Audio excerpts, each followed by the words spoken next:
All right, joining us now with reaction from campusreform.org, Troy Warden and Fox News contributor Lisa Booth.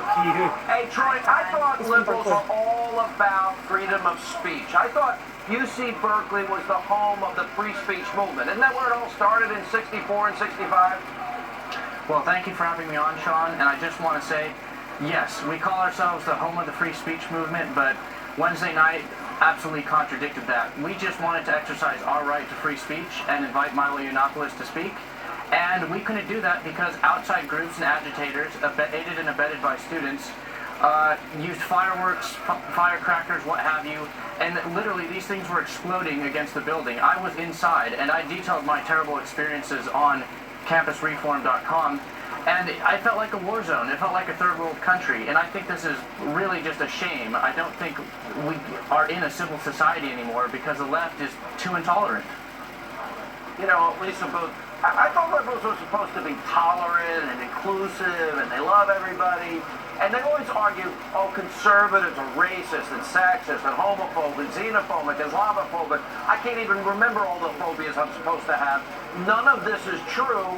But it's really them that are intolerant. True or false? Oh, 100%, Sean. There's no tolerance on the left.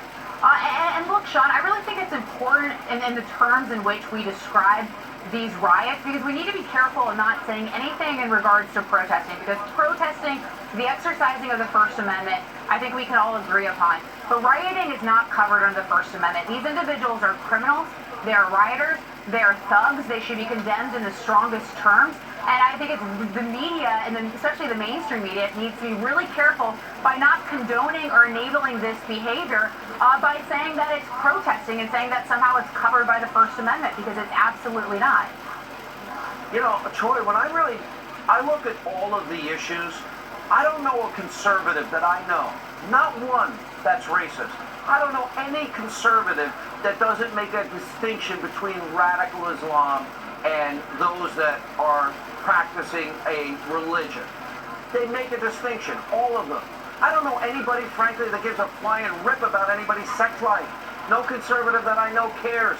And yet this is a false caricature, but I do see intolerance here, and Molotov cocktails here, and people being beaten in other instances. So it's kind of been topsy-turvy in terms of the national debate, hasn't it? Yes, it's been absolutely crazy, Sean, and I know Gavin McInnes. I've seen him on your show and on Fox News, and I can say for certain the man is not a white supremacist or a Nazi. And the same goes for Milo Yiannopoulos. These people are expressing their views, but in a controversial manner and with humor. And the problem is, students at NYU and UC Berkeley aren't being taught by their professors to distinguish between performance and facts. I want my peers to protest, sure, and I also want them to address these facts and statistics Mr. Yiannopoulos and Mr. McInnes bring to the table. I want them to engage in a rational debate, not to shout us down and use violence to silence us. I don't think Berkeley is the home of the free speech movement anymore. All right, last word, Lisa. Well, I don't think the left wants to have a debate. That's why they always resort to demagoguery. And look, Sean, we didn't see this kind of behavior, this kind of violence at the March for Life or at Tea Party rallies. But they say that the Trump supporters are the ones that are supposed to be the deplorables.